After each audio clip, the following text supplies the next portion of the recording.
Student movements were marching across college campuses around the nation and around Springfield. Back in 67, 68, 69, a lot of students were questioning the status quo as it related to them. Black students were questioning why there were so few black students on campus, why there were so few minority faculty members on campus.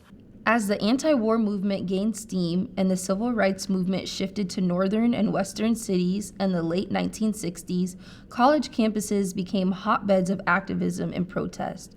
In 1968, Black student organizations coalesced at dozens of institutions. Their aims were to make American higher education more equitable and inclusive.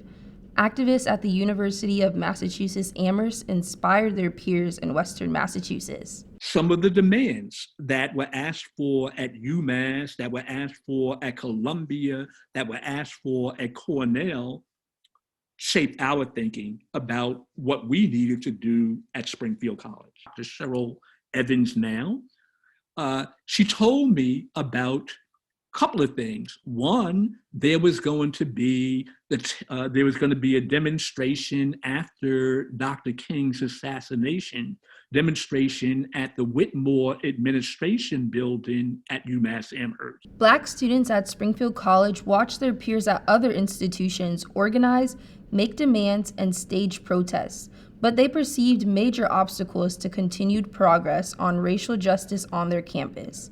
In 1964, Martin Luther King Jr. had delivered the commencement address at Springfield's graduation, but when King was assassinated 4 years later, Black students at the college were frustrated by many of their white peers' apathy.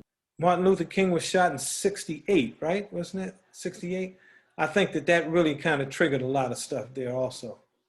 Black students' eagerness for change also stemmed from the lack of representation of Black students, faculty, and administrators on campus. Out of 1,795 students at Springfield College in 1968, only 57 were Black. Black student athletes spoke openly about discrimination by coaches and criticized the absence of a single Black coach. Ultimately, these grievances were the foundation for the students' demands. We don't have any Black faculty. We don't have any Black coaches. Okay. We don't have a social life. What are we going to do? And so we said, well, and then somebody said, well, we got to make demands on the president. Galvanized by the Black Power movement occurring around the nation, Black student leaders attempted to educate and involve white students in their culture through Afro-American Culture Weekend. This event was hosted by the college's Afro-American Society. During the weekend-long celebration, Black student leaders aimed to bridge cultural differences between each other and their white classmates through events like Soul Night. And then all of the images at Springfield were those of whites, not Blacks, which is why, when we put those demands together, when I wrote the demands, mind you, the initial demands, I put on there was a need for Black studies, okay? Because we needed to hear more about ourselves. While the Afro-American Culture Weekend in February 1969 brought together Springfield's Black students, it failed to connect with many of the white students who left campus for the weekend following rumors that the event was the pretext for a riot. To the event's organizers, it seemed like more direct action was necessary to effect change on campus. On February 19, 1969, Black student activists presented President Wilbert Laughlin with a list of 9 demands.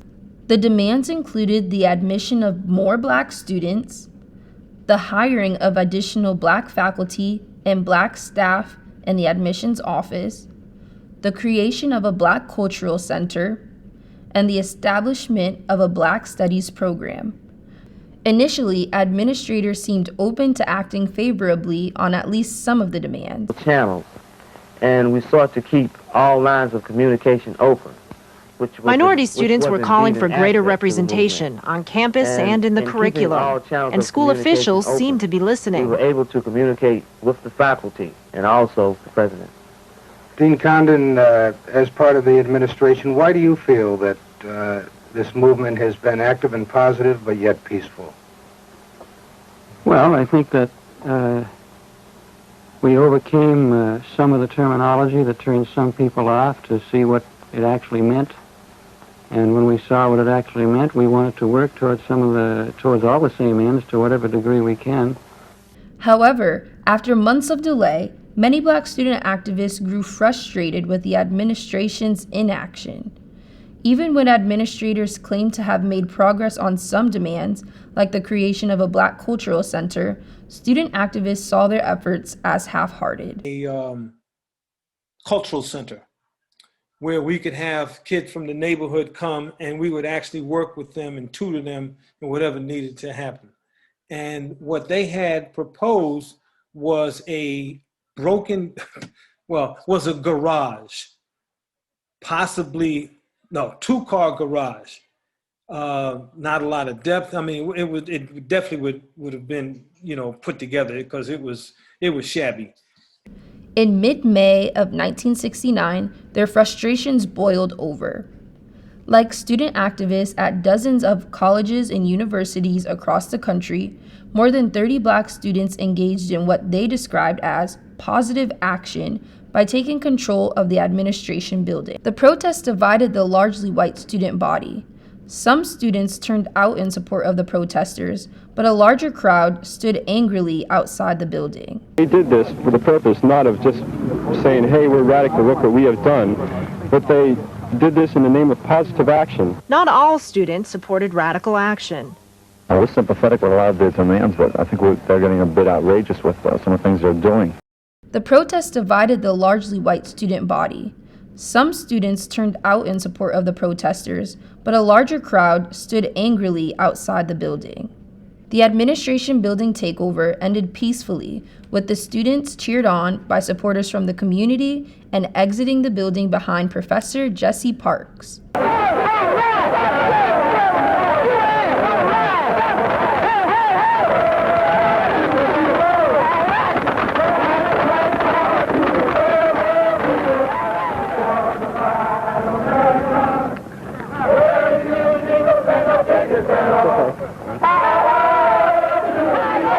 For their actions, the student protesters were handed a punishment of 300 hours of community work by President Laughlin.